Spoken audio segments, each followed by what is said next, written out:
Boa noite, meu nome é João Victor Piachac Gonçalves e nesse vídeo eu vou apresentar a segunda avaliação hands-on. O objetivo foi construir, analisar, comparar dois modelos de Machine Learning, o KNN, K-Nearest Neighbors, e a regressão logística, que foram aplicados em dados de diagnóstico de câncer de mama.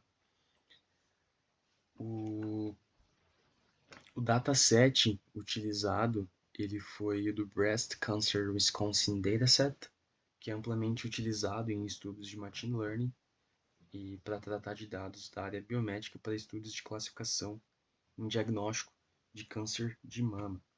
Então, aqui eu primeiro vou carregar as bibliotecas que a gente vai utilizar, parte delas, outras a gente vai carregar no meio do código.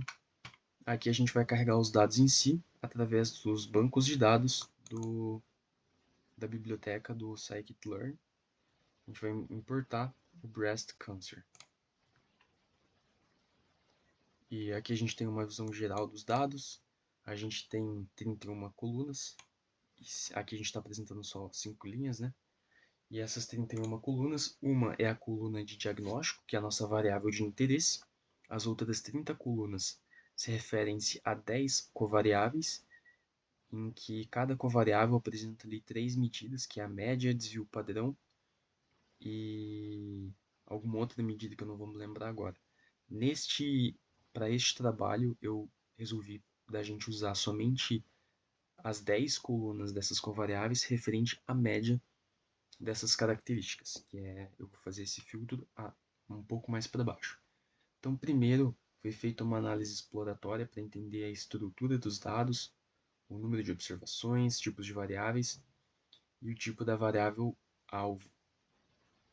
Então, foram geradas estatísticas descritivas, histogramas, boxplot, matriz de correlação, para a gente poder avaliar esses padrões e relações entre as variáveis. Então, a primeira coisa que eu fiz aqui foi ver a tabela em si, quais dados a gente tinha nela. Então, a gente tem 31 colunas, 569 linhas, uma quantidade razoável de dados, uma quantidade razoável para a nossa amostra. 31 colunas, conforme eu tinha explicado antes, que a gente consegue observar que todas as variáveis são do tipo float, exceto a coluna de diagnóstico, que só vai assumir valores de 0 a 1, representando ali o suporte de uma distribuição Bernoulli. Aqui a gente consegue ver que nenhuma das colunas apresenta valores nulos, então isso já elimina um pouco de nosso trabalho de tratamento e processamento de dados para fazer o ajuste do modelo. Como a variável de interesse é uma variável que assume uma distribuição Bernoulli, porque ela só pode assumir valores 0 e 1, eu fiz aqui um histograma simples para a gente verificar, um histograma simples para a gente verificar a distribuição dessa variável. Então, basicamente, ver a proporção entre o que foi classificado, os tumores que foram classificados como maligno e os que foram classificados como benigno. E dos 569, a gente viu aqui que 212 foram classificados como malignos. Então aqui eu seleciono só as covariáveis que apresentam um nome min no nome da coluna, né? E aqui eu faço um resumo das estatísticas descritivas, como média, mediana, etc. Então, uma noção geral dos dados. Aqui eu faço alguns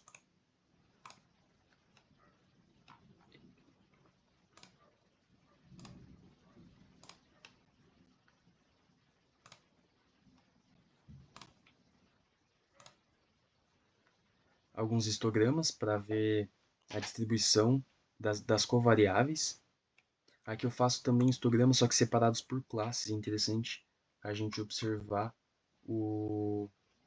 a clara separação entre as classes, o que vai favorecer tanto os modelos lineares quanto os modelos não lineares.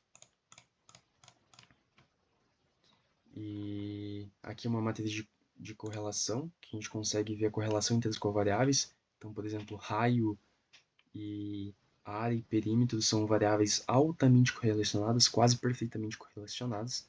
A gente consegue ver também aqui os pontos de concavidade e a concavidade também são variáveis muito relacionadas.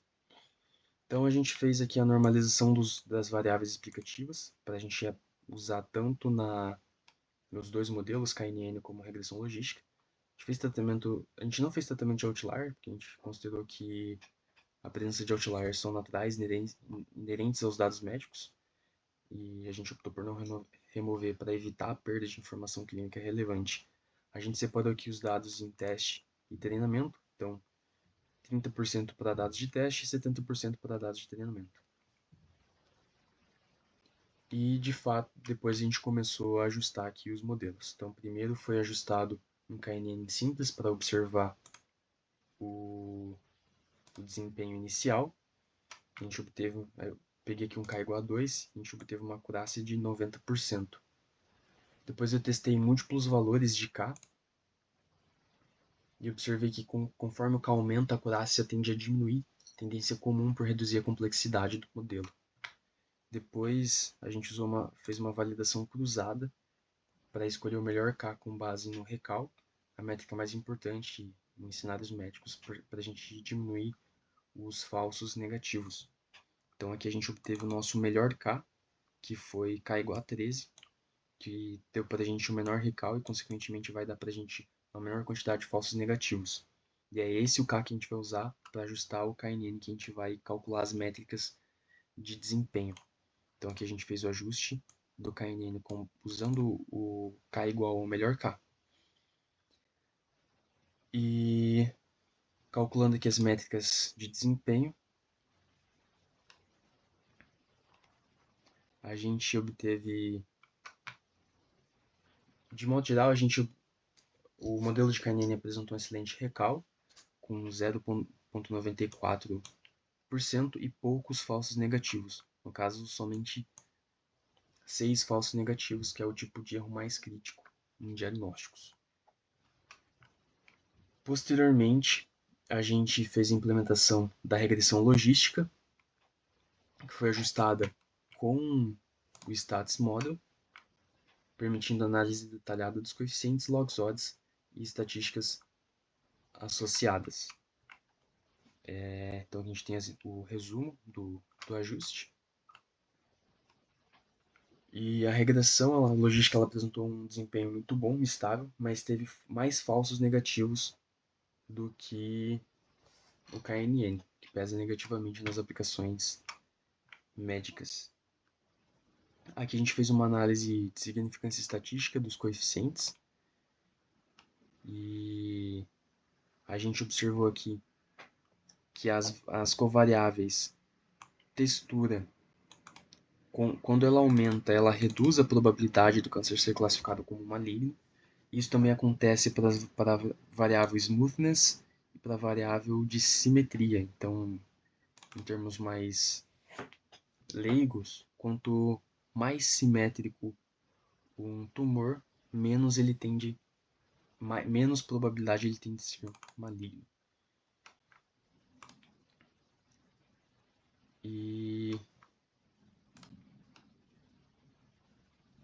a gente obteve aqui, então, 11 falsos negativos para o modelo de regressão logística, o que foi pior do que o KNN. E aqui embaixo a gente vai apresentar uma comparação direta entre os modelos. A gente observa que na acurácia, o KNN ele apresentou melhor desempenho, também na precisão, também no recall, no F1. Nos verdadeiros negativos, a regressão logística apresentou valores melhores, falsos positivos também, mas nos falsos negativos, que tem a mais importante nesse contexto de diagnóstico médico, o KNN ele superou, e verdadeiros positivos, o KNN também se superou. Aqui a gente fez o cálculo do tempo de ajuste do modelo e a gente viu que o tempo de treinamento e predição do modelo de regressão foi 0,16 segundos, enquanto o tempo de treinamento e predição com o modelo de KNN, incluindo a validação cruzada e obtendo o melhor K, foi ali de 22 segundos. Então o KNN ele é um pouco mais custoso computacionalmente. E aqui a gente tem outras informações sobre os modelos, mas por causa do tempo eu vou deixar para o professor ler com mais calma. Muito obrigado e espero que esteja de acordo.